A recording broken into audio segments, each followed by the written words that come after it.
We previously talked about what a system of equations is. What's going to happen now is I want you to be able to create your own system. So, yes, am I making you do word problems? Yes, I am. So instead of telling you word problem, I call it a story problem. But all I want to do here is write the system of equations. I don't want to solve. I don't want to know anything. You may know all of the answers, and that's great. But for today, let's just write them. Excuse me. And what's going to happen is some of you may recognize these problems. I don't know. These are all of the word problems from the Math 8 Unit 7 Common Assessment.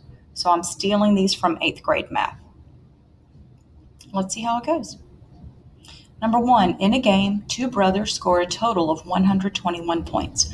One player had 13 more points than the other player. How many points did the player with the fewer points score?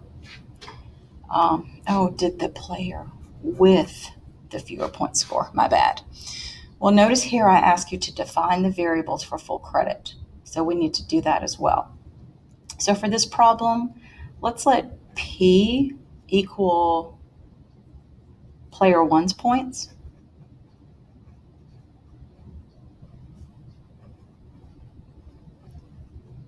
And let's let Q equal player 2's points.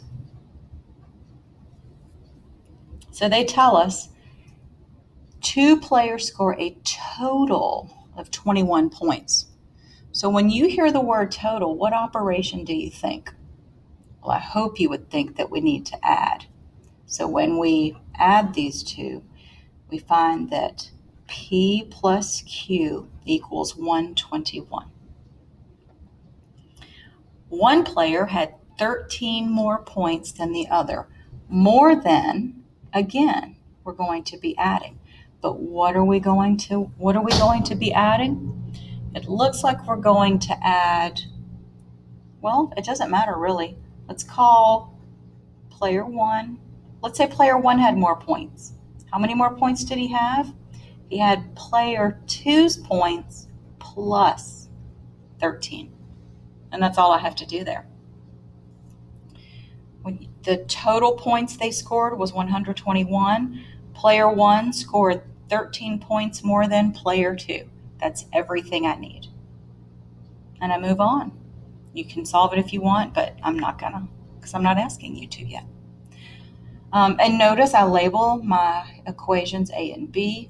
Sometimes you'll see these together with a bracket to say, or a brace to say that those two equations go together. It's all different. I guess I don't need to put this in. I use this terminology or this notation when I start solving. It'll come in handy down the road. So we'll save that for later. Number 2, a rectangle has a perimeter of 44 inches and an area of 72 square inches. What are the lengths of the sides? Well, we're going to use L. That'll be the length of the rectangle. And you know why I'm using a capital L, don't you? I'm using a capital L so it doesn't get confused with a 1, because that's what my lowercase l's look like. W will equal the width. So let's recall perimeter, and I'm actually going to put this off to the side. Perimeter is 2 times the length plus 2 times the width. Area is length times width. So we're going to use these to help us figure everything else out. So if my perimeter equals 44, that means that 2 times the length plus 2 times the width equals 44. And if my area is 72 square inches, that means that my length times my width equals 72. And I've got my two equations. All right. Mr. Johnson purchased 20 concert tickets for a total of $225. The concert tickets cost $15 for adults and $10 for children under 12. How many tickets for children under 12 did Mr. Johnson purchase? Now, this looks like a lot of stuff. And if you're like most, hopefully you're not like most people where you just look for the numbers and start running. Because see this number 12? It has nothing to do with the math. It is a descriptor of one of the variables. So that's why you always want to read through these. So it looks like I've got how many tickets for children? So it looks like I'm asking you for the number of tickets for children. And A is the number of tickets for adults.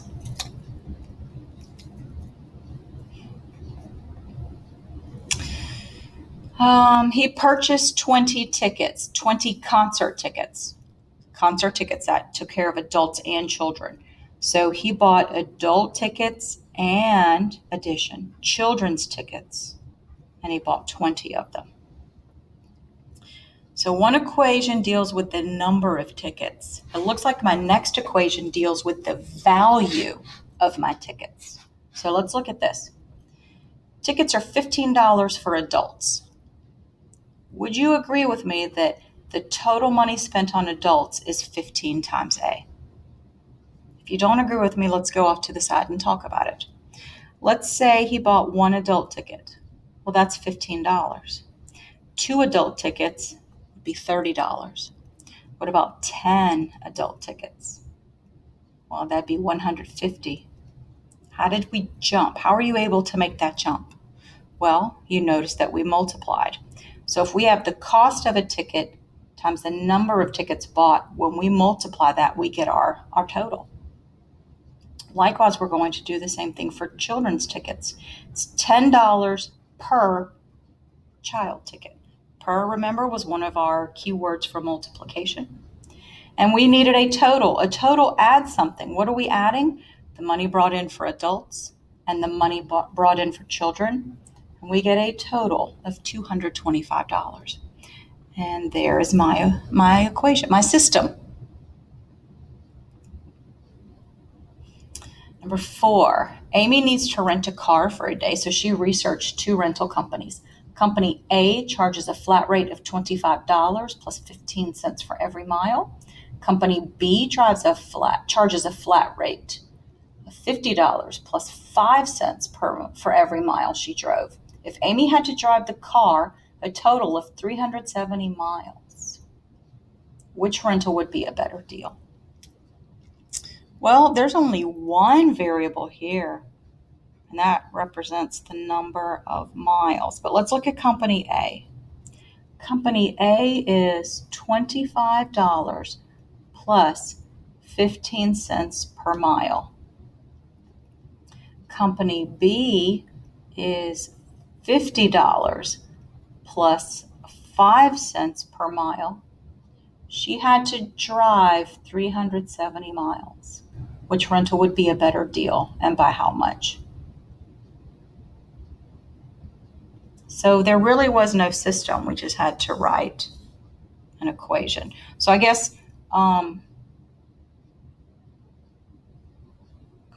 research.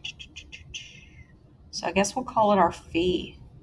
So in one equation, our fee is $25 plus 15 cents per mile. Now, if I wanted to, I could write that in slope-intercept form. And you know what? I'm gonna. So this is going to be 15 cents per mile plus 25. Because you know that crazy Robideer teacher, she may, F represents fee, by the way. She may make us plot this just to be petty, hateful, salty, whatever you want to call it, extra. So there it is. Those are my 2 equations. Number 5, Sophia has 8 books in her locker. All of the books are either school books or personal books.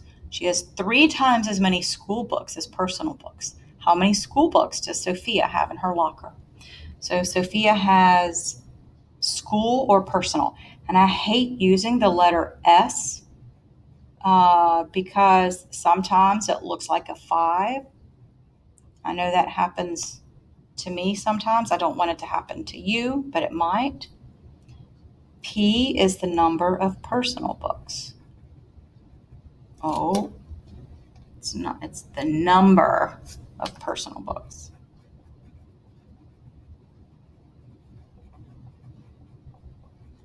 She has 8 books in her locker. So it looks like the total, which means we add, the total number of books is 8.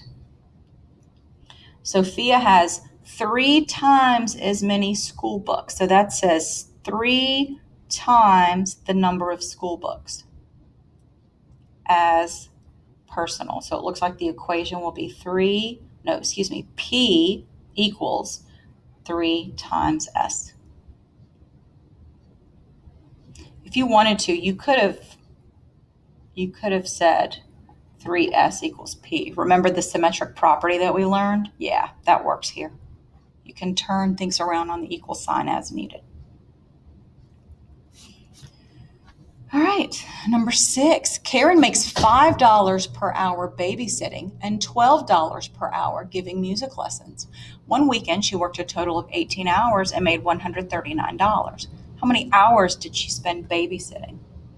Well, it looks like B is the number of hours she babysat. And she also gave music lessons.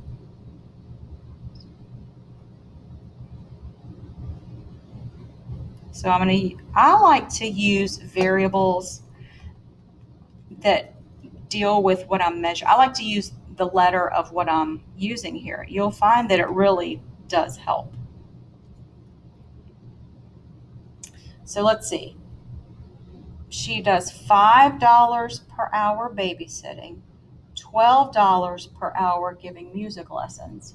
So there's a money, there's a money. Oh, there's a money. So she made in total $139.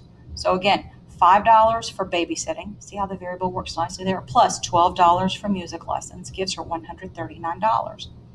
The last piece says she works a total of $18. And remember, total in math means add. So what are we adding? Our hours babysitting and our hours giving music lessons. And we get 18. And there it is. There's my system. The cost and difference between a large bag of chips and a small bag of chips was 90 cents.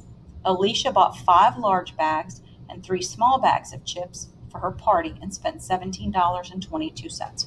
What was the cost of a small bag of chips? So L, I'm going to use a capital L, equals the cost of a large bag. And that daggum S, that'll be the cost of a small bag. So the difference, what does difference mean in math? Yeah, it means subtract. So large minus small equals, I'm going to put 90, and I'm going to tell you this is wrong. Okay? Because look at this. This is $17.22. This is, if I write it this way, it's $90. I need 90 cents. So what has to happen there? Well, we need to turn that into a decimal. It's 0.90. Remember, that's how you write 90 cents on a cash register. This is what we use, I guess, to discuss English, whenever we use it in English or anything else. But on a numeric device, it's going to write it as a decimal. She bought 5 large bags of chips and 3 small bags of chips, and her total, which means we add, was $17.22. And there's my system. It's not bad. Okay.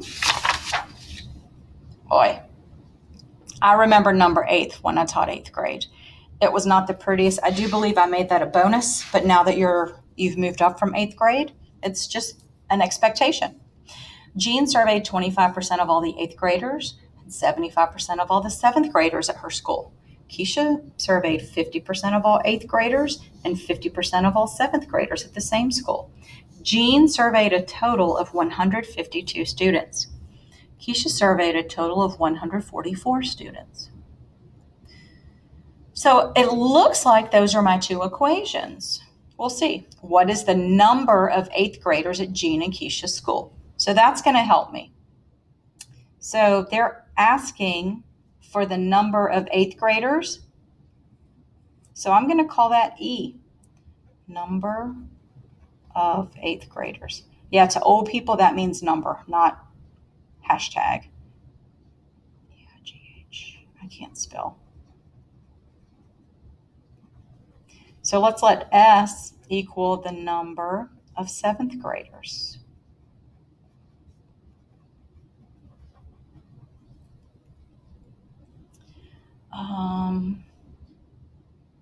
So maybe Jean's sentence should be one equation. Total means we're adding something. So we're going to add two things to make 152. Keisha, again, we're going to add something plus something equals 144. Okay, so who did Jean survey? 25% of all the 8th graders. And oh my gosh, there's that word of again. So I bet we're going to say 0.25 times E, because of means multiply. And you can't put a percent in a problem. You must convert it to a decimal. And it looks like 70% of 7th. So I bet that's going to be 0.75 S. All right, I think I've got what I need for my equation. 0.25 E, 25% of all 8th graders, plus 75% of all 7th graders makes up 152 students. And let's do the same for Quiche. So 50% of 8th graders plus 50% of 7th graders equals 144. There's my system. And I like to put zeros in front of my decimals so that I don't lose the point. And I could have easily dropped both of those zeros, but I just left it to show that everything lines up nicely. All right, let's look at this last one. A flower shop sells 2 arrangements shown below. Each rose has the same price. What is the price of one rose? So that's what they give us, and they also give us a key. So it looks like we have roses and daisies. So we're going to let R represent the price of a rose. D will represent the price of a daisy. So let me write that in. R equals the price of one rose. D will equal the price of one daisy. So here's an equation. What do we notice? We have 3 daisies, and we have 1 rose, and that equals $15. And look here, I see 3 daisies, 2, 3, and 3 roses, and that equals $27. And there's my system. So when you're solving a system of setting up a system of equations, look for keywords: total, of, per, difference. Those are things that imply addition, multiplication, subtraction. Make sure you look at totals, and for me, make sure you define your variables. So now that we've set up our system, we're going to start solving them.